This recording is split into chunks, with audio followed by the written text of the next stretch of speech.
I can now confirm the location of the real Miami, and it's not in Oxford, Ohio. You are Locked On Canes, your daily podcast on the Miami Hurricanes, part of the Locked On Podcast Network, your team every day.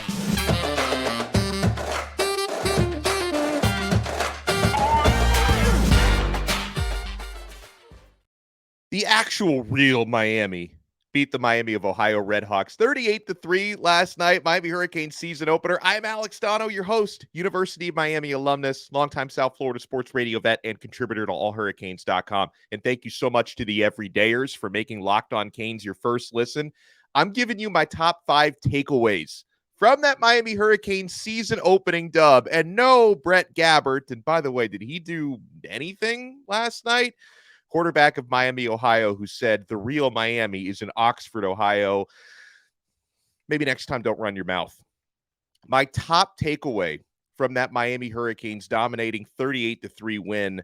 Number one, I haven't been this encouraged about the Miami Hurricanes' physicality at the line of scrimmage since probably 2017, back when they had that 10-2 year. Not saying the Canes will go 10-2, but bear with me. I'm really encouraged by the physicality.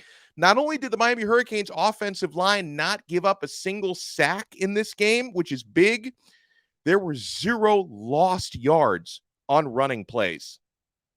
Everything was moving forward. Matt Lee, the new starting center, as expected, absolutely owned that spot. He's a physical blocker, does a great job calling the signals, fits like a glove with him. Jalen Rivers, who it's not necessarily his natural position, but he's serviceable at all 5. He looked really comfortable at left tackle. I know he spent a lot of time in the offseason preparing to play that spot while Zion Nelson is still recovering from injuries. And Jalen Rivers earned the highest pass blocking grade on the team at an 86.7 per Pro Football Focus. So, yeah, it's nice when the guy who's protecting your quarterback's blind side earns the top pass blocking grade, and an 86.7, that is an excellent grade. I think with PFF, they consider anything over a 70 to be like a good grade, and then once you start getting into the 80s and then in the 90s, you're getting into rarefied air. So a good night from Jalen Rivers. And on that left side of the offensive line, when you talk about that physicality, yes, we're talking about a team that rushed for 250 yards, okay? I don't care who you're going up against. I know what you're going to say, Donno, it's Miami, Ohio. Try that against Texas A&M. We'll take one opponent at a time here, but no matter who you're going up against, and by the way, Miami of Ohio last year, they did a great job defensively against Kentucky when they played them last season. They had the top rushing defense in the MAC last year. So 250 rushing yards for the Canes, that's a very good number. And they had their most success running behind the left side of that offensive line, Jalen Rivers and Javion Cohen, who also had a good Hurricanes debut. Hurricanes picked up 92 rushing yards to the left side. And yes, running behind Matt Lee and the guards was also successful. 74 yards on nearly 7 yards per carry in those situations. So the left side and up the middle seemed to be the winners for the Canes last night. And listen, on the right side, still he's going to get better and better as the season goes on. But I did think CC Maui-Noa had a fine debut as a true freshman right tackle. He doesn't look out of place there. His run blocking right now is a little bit ahead of his pass blocking per the grades, but we know CC is going to be a great one. And yeah, Cam McCormick, Miami's blocking tight end, who's in, I think, his 8th year in college. He's Van Wilder, and the old man is an awesome blocker, okay? So good blocking up front from the offensive line and from your blocking tight end. As far as the defense goes, they only gave up 51 rushing yards. They held the Redhawks to 2 for 12 on third down. That is outstanding. That might be my favorite stat of the game. 2 for 12 on third down. The only other stat I love is they didn't give up a single touchdown, which is nice. So Lance Guidry, who's now Miami's defensive coordinator, he had the top third down defense in America last year at Marshall, and he's clearly trying to do the same thing here, okay? It was great to see, by the way, Ruben Bain on the field quite a bit. The true freshman got 14 snaps, and, you notice he was lining up sometimes inside and outside. Hurricane Bain didn't get on the stat sheet this time out, but that is going to come. How about Nigel Kelly? Nigel the Freak Did you see him dropping into coverage and looking darn good doing it? You talk about having a Swiss Army knife on that defensive line. Nigel Kelly is exactly that. What a player. And I got to give credit where credit is due. I thought Jafari Harvey, I thought he looked the best out of the pass rushers. Had an early sack. He was getting into the backfield a lot. So we haven't forgotten about you, Jafari. That was Jafari Harvey. That was a really good game for you. So that was my first takeaway. Really good physicality. And listen, I know it's Miami, Ohio, but so many times, even against lesser opponents in recent years, you come away saying, yeah, Canes could have done a little bit better at the line of scrimmage. Could have gotten some push. Gave up some sacks. They didn't last night. So job well done. Mario Cristobal wanted to get this team bigger, stronger, more physical. A lot of new players helped do that, but even some of the guys who were here last year have done a lot of work in the strength and conditioning and in the weight room to get bigger and stronger, and it shows, right? Line of scrimmage, really, really, really good. So we'll have our second takeaway when we come back, and that's on technique, okay? There were a couple of really important distinctions last night that show you the Hurricanes executed the fundamentals for the most part. There were some exceptions, but Miami was executing the fundamentals last night. We're also going to talk about what a performance running the freaking football yesterday. The passing game was a little bit too buttoned up for your liking. What did you think about Miami's top receivers? And yes, we will talk about what the Hurricanes need to clean up before they face the Aggies next week at Hard Rock Stadium, because that's a big game coming up. So you know what you want to do? You're going to want to keep it locked right here to Locked On Canes. And keep it locked into Game Time. Because, guys, I know buying last-minute tickets to sporting events and concerts, it can be stressful because you're wondering, am I getting a deal here? Folks, at Game Time, you're always getting the best deal. You don't have to be stressed out when buying last-minute tickets. Browse through the Game Time app, guys, and take a look at upcoming events in your area. They're going to put those right at the top. You're going to see those flash deals. Like, I was finding tickets to Miami versus Miami, Ohio last night for $4 leading up to game time. Like, you could have gotten in that building for virtually nothing, guys. I'm telling you, forget planning months in advance. Game Time has deals on tickets right up to the day of the event. The Game Time guarantee means you'll always get the best price. If you find tickets in the same section and row for less, Game Time will credit you 110% of the difference. So you have nothing to lose. You can get images of your seat view before you buy, so you know exactly what you're getting. So download the Game Time app, create an account, and use code LOCKEDONCollege for $20 off your first purchase. Terms apply. Again, create an account and redeem code LOCKEDONCollege for $20 off. Download Game Time today. Last-minute tickets, lowest price, guaranteed. Thank you so much for making Locked On Canes your first listen today. We are available free wherever you get your podcasts and available free on YouTube. And for the everydayers, if you want to take your everydayer experience to the next level, sign up for our exclusive SMS texting community through Subtext. I include the link in the show description below. You get one-on-ones with me. I give you guys breaking news updates, observations, recruiting scoops, all sorts of good times, a lot of added value on there. Click the link in the show description below. All right, so my second takeaway in this game, after the physicality on both sides of the football, was number one. Also, technique. There were a couple things I liked, both with the offense and the defense, doing the little things right. The Hurricanes only had 4 missed tackles in the entire game. You consider that against some of the performances the Canes have had over the last few years, 4 missed tackles, and you could see it on the field. The technique looked really sound.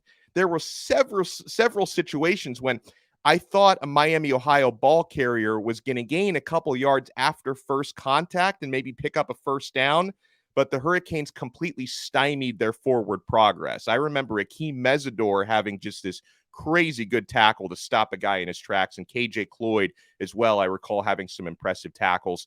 Kiko Mauinoa, what a special player.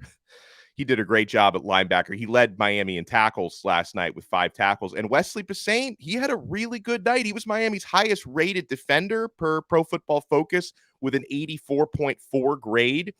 And, you know, there were some good solo tackles, but most importantly, the Hurricanes did a really good job swarming to the football and gang tackling. And I thought the team recognition on defense and the team speed were both on point. And on offense, you talk about doing the little things and not making mistakes. For the Hurricanes offense, do you know how many drops Miami's receivers had last night? How many? Same as me. 0 drops. That was beautiful because you think about this time last year, first couple games of the season, like, why do they keep dropping passes? How come no one can catch?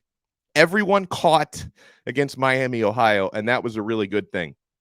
So my third takeaway, we had to get back to the running game because, when you rush for 250 yards, we've got to devote some time to that. Shannon Dawson was not lying when he said it's going to be a running back by committee.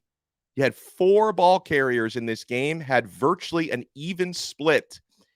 Henry Parrish, Mark Fletcher, and Ajay Allen had 9 carries each. Don Cheney had 8. It's like the most fair running back rotation I've ever seen in my life. And 3 out of those 4 scored a touchdown. Ajay Allen was the only one who didn't get into the end zone, and his time will come because, you can see just the vision and the burst that Ajay has. He didn't break off a big one last night. His time is going to come. He had a really good fall camp. The guy who produced the best highlight reel run was Henry Parrish. My goodness. On his touchdown, he broke 2 Miami of Ohio ankles on a great juke move. That was outstanding. Meanwhile, let me give you my bold prediction of the week. Here it is. In a couple years' time, Mark Fletcher, mark my words, Mark Fletcher is going to be a first-round draft pick. I know he's a running back. He's going to be a first-round draft pick. You can see why they call this dude Put Him on a Stretcher Fletcher, why that was his nickname in high school. Mark Fletcher, he's big. It's 6'2.5", 225 pounds. He runs with power and explosion, and because of his physical characteristics and his body type, he gets stronger as the game goes on because the defense gets weaker every time they touch this dude. Fletcher, he's only 18 years old. He already looks like he's going to be Miami's best running back probably by mid-season or maybe by next week. I mean, Fletcher was fantastic. That 26-yard touchdown run he had, showed not only his vision, his power, but his quickness as well. I was talking with Malik Rozier last night about Fletcher. Malik and I, by the way, we do the post-game shows on the radio on 560 WQAM in Miami. That's the flagship station for the Canes. So if you guys are ever wondering, like right after the game is over, like, where's Donno? What's Donno doing?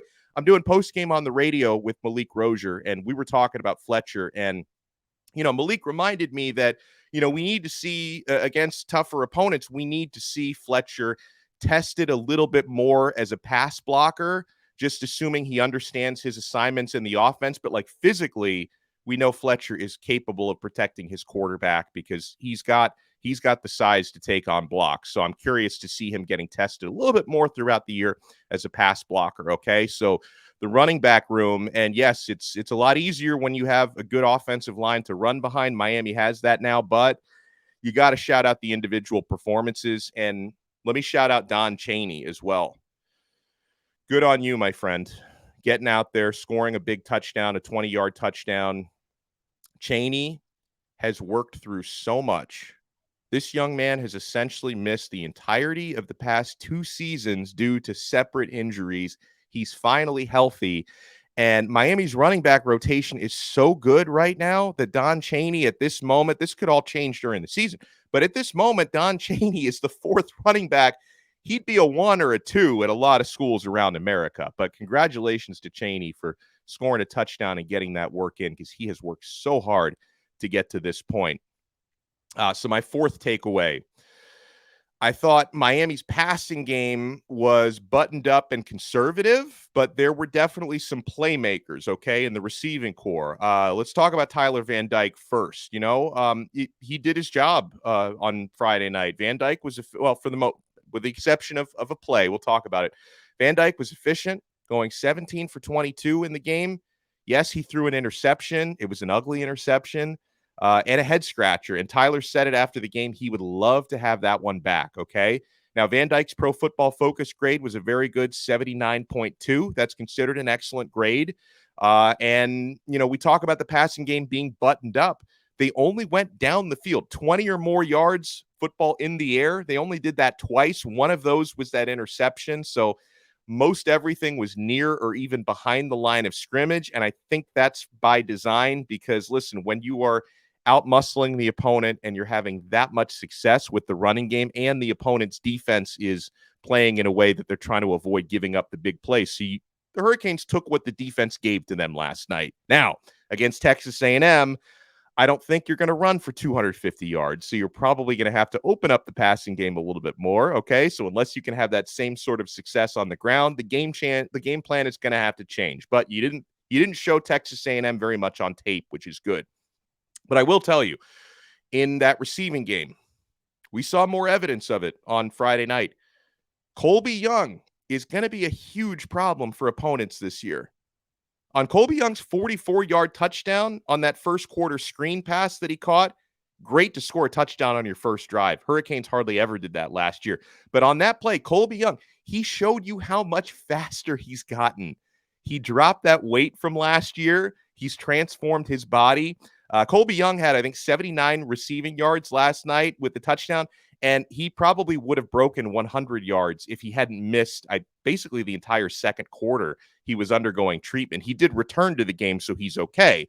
And so, like you noticed during the second quarter, that was Miami's worst quarter throwing the football, and that happened to be when Colby Young wasn't in the game. So may not be a coincidence because he's a really good player who demands respect from the defense. But as far as all three of your starting wide receivers, Jacoby George and Xavier Restrepo also did really well. I thought Miami's three starters all looked the part. And, a couple of extra guys who rotated in, caught passes. Congrats to Tyler Harrell for getting his first catch as a Hurricane. And congrats to the young tight end, Riley Williams, number 88, got his first catch in college. So that was really cool. All right, so we'll come back with what the Hurricanes have to clean up, all right? Because obviously, even though it's a nice win and a dominant win, and your defense kept the other team out of the end zone, which is great, 38-3, we got to nitpick a little bit, okay? Because it was not a perfect performance. Coming up next, what the Hurricanes have to clean up heading into that Texas A&M game. Man, folks, I wish I could clean up that thinning hair of mine, but you know what? I can. I certainly can, and so can you with Nutrafol. Did you know that 80% of men will experience hair thinning in their lifetime? It's normal, but it doesn't have to be your fate. Your fate doesn't have to be mine. You can get ahead of thinning hair with Nutrafol. Folks, Nutrafol has been proven in a clinical study. 84% of men showed improvement in their hair after 6 months taking Nutrafol's men's hair growth supplements. Go to Nutrafol.com/men to take their hair health wellness quiz. Identify causes of your thinning hair, and Nutrafol will give you personalized plans for better hair health through whole body wellness, guys. Nutrafol supports healthy hair growth from within by targeting root causes of thinning, such as stress, hormones, environment, nutrition, lifestyle, and metabolism through whole body health. So you want to take the first step to visibly thicker hair and healthier hair for a limited time. Nutrafol is offering listeners $10 off your first month subscription and free shipping when you go to Nutrafol.com/men and enter the promo code LockedOnCollege. That's Nutrafol.com/men, promo code LockedOnCollege. Thank you so much for making Locked On Canes your first listen today. We're available free wherever you get your podcasts and available free on YouTube. So we found out on Friday night where the real Miami is. It's in Florida, Miami Gardens, Florida, or Coral Gables, Florida, depending on where you want to drop that pin. So here's my fifth takeaway from that 38-3 Hurricanes win. Things we need to clean up. The big one for me, too many penalties, especially on the offensive line. You had some third and shorts that were derailed by false starts, drives that likely would have been extended otherwise. So, again, an offensive line gelling together, and you're relying a lot on a young guy in CeCe Maui-Noa who's already looking really good. You just, got to clean up a few things. So the offensive line, which overall, I'm not going to criticize a unit that gave up 0 sacks and allowed runners to run for 250 yards behind them. But the penalties, just a little bit too much. 8 penalties for 60 yards. Got to clean that up. I don't even know if this is something you need to clean up per se, but the Hurricanes did not go vertical in the passing game last night. Will they be able to do that against the Texas A&M Aggies? I wonder that.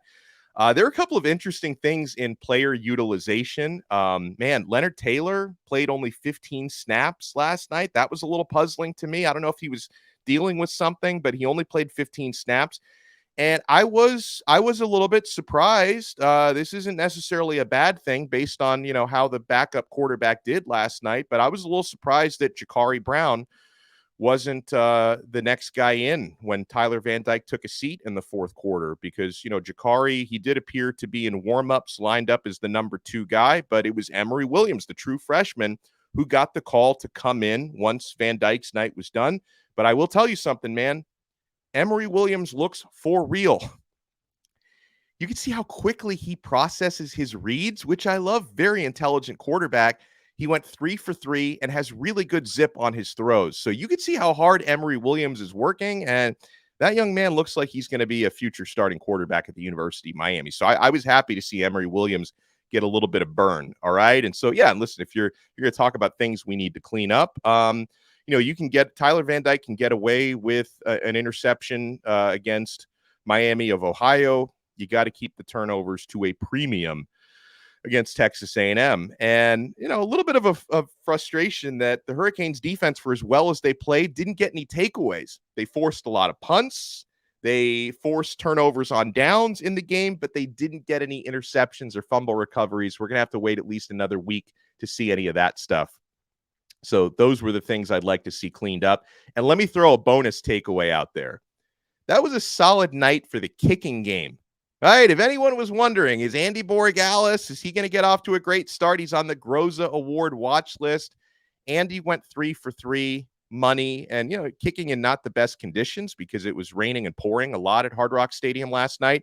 And then Dylan Joyce, the new Aussie punter, I thought did a fine job. So anyone who was concerned about that, so far, so good. I want to see if I could throw out another shout out here. We like to shout out when we get 5-star reviews on Apple Podcasts. I'd like to thank you guys for sending those to us. I did see we got a new one this week. And by the way, if you want to support the show, so many different ways to do it. You can sign up for our exclusive SMS texting community through Subtext. I include a link in the show description below. You can take your everydayer experience to the next level there. You can follow me on X at Alex Donno or at Locked On Canes. That's the show account. Follow us there. And if you listen to the show on Apple Podcasts, Spotify, Odyssey, Google app, leave us a 5-star rating and review. It goes a long way. And if you're watching on YouTube, smash that thumbs up button and subscribe to our channel. So we got a new 5-star review from E.T. Scott, who says, E.T. phone home, who says, Donno is clutch when it comes to reporting about the Canes and recruits. He's very unbiased and is the real deal. Keep up the great work. Thank you so much. We get one from Martin County Kane, who says, such a great podcast, Donno. I look forward to your daily shows on my drive home from work. Keeps me up to date on my Canes. Keep up the great work. Go Canes! I appreciate you. I think those are the newest ones we've gotten. So thank you guys so much. Miami of Florida beats Miami of Ohio 38-3. Of course, as the week coming up progresses, we'll start to look in the rearview mirror a little bit less and start to look straight in front of us at the Texas A&M Aggies who are going to be coming to town next week. So we will talk to you guys again next time on another episode of Locked On Canes, part of the awesome Locked On Podcast Network. Your team every day.